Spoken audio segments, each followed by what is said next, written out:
Okay, so today I've got this 52-inch Samsung LCD TV.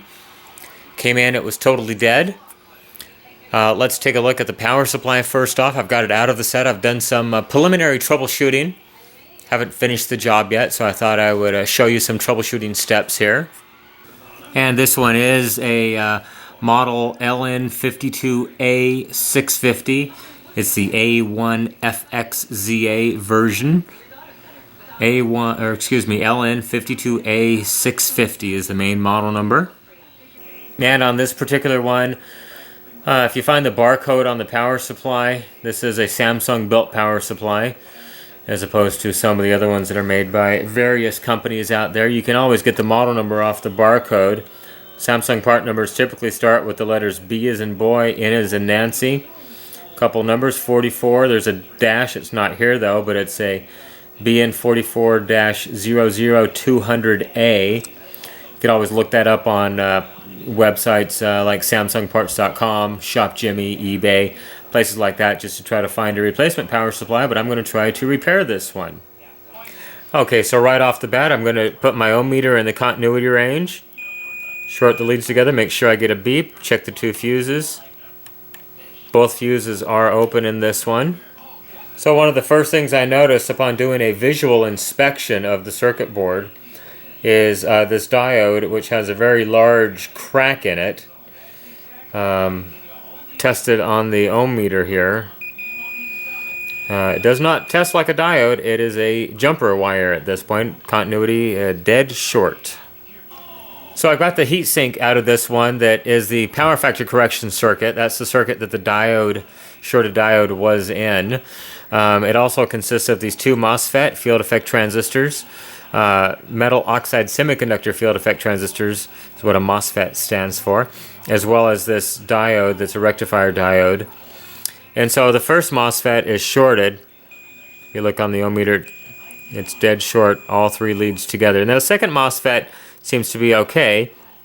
I check from the source to the drain, and I see no shorts. I do see a diode, which is normal when I reverse bias drain to the source.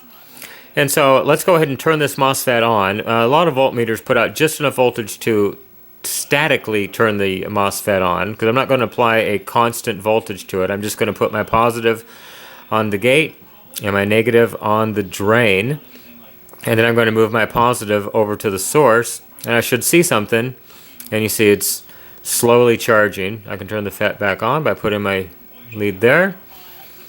So this MOSFET is good, so I'm going to put my reverse bias it, which means putting a positive on the drain and a negative on the gate, and then switch the leads back, and I see nothing. So this MOSFET is actually good. But for safety's sake, I'm going to go ahead and change both MOSFETs. Let's go ahead and check this diode. So first I'm going to check it reverse biased, and I see no shorts. Next I'm going to put the negative on the cathode, and I'm going to check forward bias by putting the positive on each anode. It does test good. I just want to make sure that it's not shorted anode to anode, and it's not. So this is a common cathode diode, which means the bar or the band is in the center, and the arrows point towards the center. The arrow side is the anode, the bar or the band side is the cathode. So as in my other videos, I did have to tell the power supply to turn on. I used a low value resistor in between pin 1 right here. It's hard to read, but it's labeled power supply on. And pin 4, 5, and 6 are all, pin 1 is power supply on, and pin 3 is standby 5 volts. So I've got this running from pin 1 to pin 3. And I just used a low value resistor. It's a 560 ohm resistor. So it's just going to supply enough voltage to turn the power supply on. I've still got the heatsink out of the circuit. And what I'm going to do now is connect my oscilloscope and check a couple waveforms to make sure that the driver IC is not at fault. Alright, so I've got my voltmeter here set to the ohm range, the low ohm range, 600 ohms maximum. When I short the leads together, I should see 0, which I do, so that's good. And the first thing I want to check is the gate drive circuit, which consists of these two resistors, this diode. Sometimes when one of the field effect transistors shorts, it will convey the voltage back through this circuit, and it may even damage this little driver IC here. And I found a lot of times, simply by checking these resistors, if they're good, that means there was no reverse current flow. So what I want to see is, one is a 10 ohm, which is that one. The other one is a 30 ohm. When I check across the diode, it should be those in series. I should see about 40 ohms, which I do. That one's perfect. 10 ohms, 30 ohms, and 40 ohms there. So everything looks good. I'm pretty happy with that. So the next thing I'm going to do is I've soldered just a little ground wire onto the hot ground. I'm going to connect my ground and my oscilloscope to it via my isolation transformer that we talked about before, so that my scope is actually not grounded, it's floating. So all the isolation transformer is just simply a 120 volt in, 120 volt out transformer. This transformer is probably 40 or 50 years old, but it serves the purpose. It's got this old 2-wire cord. It plugs into this existing outlet that we have back here that I have like a 15-foot extension cord, so I can plug it in anywhere. And then this is the cord from my oscilloscope. Move my camera back around here so you can see. And it just plugs into one of the outlets on the back of it via a 3 to 2 prong adapter. So I do not have my scope grounded. It's actually floating. And so there's no potential between a common earth ground and my scope ground. So I can confidently attach this to a hot ground, to a cold ground, to a floating ground without doing any kind of damage to the product that I'm servicing. Okay, so I've got my oscilloscope hooked up here. I've got my hot ground connected to the ground input of my oscilloscope. My test probe is ready here. So let's get the camera back in position. Okay, so I'm going to switch the AC power on to the circuit board. I should hear an initial relay click. And what I'm going to do is I'm going to look at the actual gate drive of each transistor. I want to see a waveform there. That looks absolutely perfect.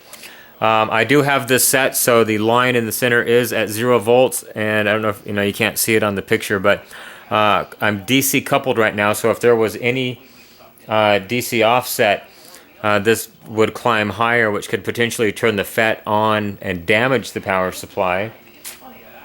This looks absolutely great right now. I did just temporarily, I don't know if you can see it on the camera, but I did just install a regular diode. I used a MUR460, which is a 400 volt 6 amp diode. So I'm going to go ahead and replace those FETs in the circuit, and we'll fire this thing up and see how we do. Okay, so I've got my parts in the circuit board. They're all soldered in place.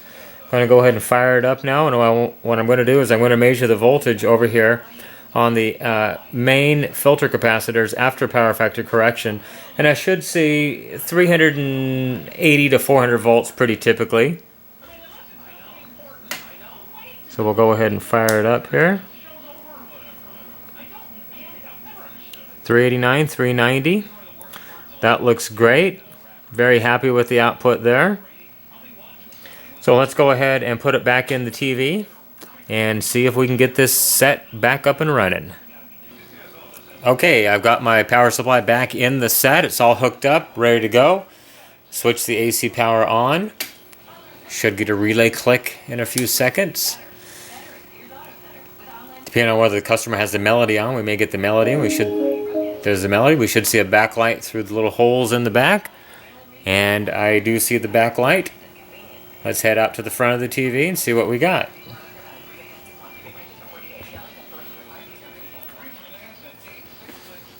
Here we go, out on the front we do have check signal cable. And it appears to be on HDMI, so that's good. Let me hook a signal to it. We'll put a regular picture on it. There we go. Looks like we got a good set. The panel looks like it's in good shape on this one. I don't see any problems with it. Picture quality looks just fine. I'm going to check the temperature of those two FETs. They should be running nice and cool. Field effect transistors normally, if they're driven correctly, run very, very cool. They have a very low on resistance, somewhere typically in the tenths of ohms, with almost no voltage drop across them, which is why they're so efficient, which is why they use them in power factor correction circuits, just to improve the efficiency of the TV. Everything looks great. Once again, thank you for your views, comments, questions. I try to answer them, like I said, as much as I possibly can. I do thank you once again for watching. You can follow me on Twitter at NorCal715. Everybody have a fabulous day.